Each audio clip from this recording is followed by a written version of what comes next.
What do you guys think the end game is here? I thought the end game was 50, so I'm out. Well, and that's the thing is there's a lot of people playing this that don't have an end game, and that's going to be really this won't end well. Well, when we were watching it on Friday at 50, it ran up to 70, and so I was on Wall Street Bets looking at the comments, and they were like, "We're holding to 100," and the other people were like, "No, we're holding to 1,000." So 1,000. That's the target.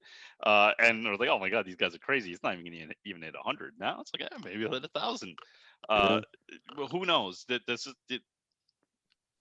the danger of shorting stocks. I think there's just a huge lesson here about when you're wrong, be wrong and cut your losses as soon as possible if you're on the wrong side of a trade, especially if you're on the short side, because we always hear that with the shorting that there is infinite risk. And we're like, I mean, really, what's infinite? Well, I don't know. I mean, this is getting pretty close to infinite. It's taken Melvin. I guess the rumor is Melvin Capital, who had a big short position on this, they're going bankrupt on it, and maybe they just had like a 10% short position on it, but it's just gone up so much that they've been forced to liquidate everything, including they had a big position in Pinterest. And so yesterday I noticed that Pinterest was the last few days Pinterest has just been acting really well, really poorly, and it hasn't been acting great the whole time, but yesterday was just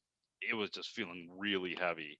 And so I was forced to close out of that position. I was forced to lighten up on a lot of positions. So Scott just texted me Melvin is done. So Melvin Capital is done. I think first, cut your losses. When you're wrong, right? They committed another major, and these are super smart guys. The person who's running Melvin Capital, he's working, I think, for Stevie Cohen, maybe at 72 Point Asset Capital, but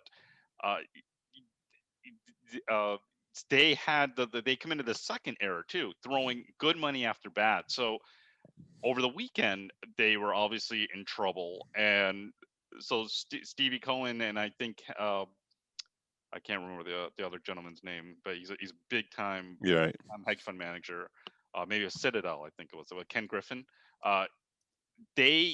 They loaned him Griffin. Thank you, Scott. They loaned him 2.5 billion to stay solvent over the weekend, and so now that's gone too. So there are, these are some of the rules that we preach all the time. It's about survival. It's not about being right. It's about surviving when you're wrong, right? Keeping those losses small, because you never want to blow up, right? If you blow up, you're out of the game. We always want to stay around long enough in the game so you can profit in crazy environments like last year. But now this is just, it can happen to anyone, even the smartest people out there, some of the most successful investors out there. It can happen to them, right? And you're only as good as your last trade. And so you just have to be always on your game and always have those rules, that parachute, and say, I'm wrong. I don't care if I'm down so much.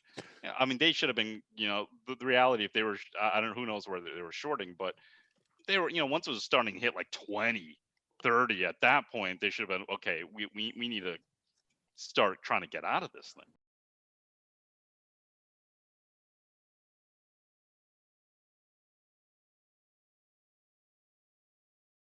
Hey everyone, thanks so much for watching Investors Business Daily on YouTube.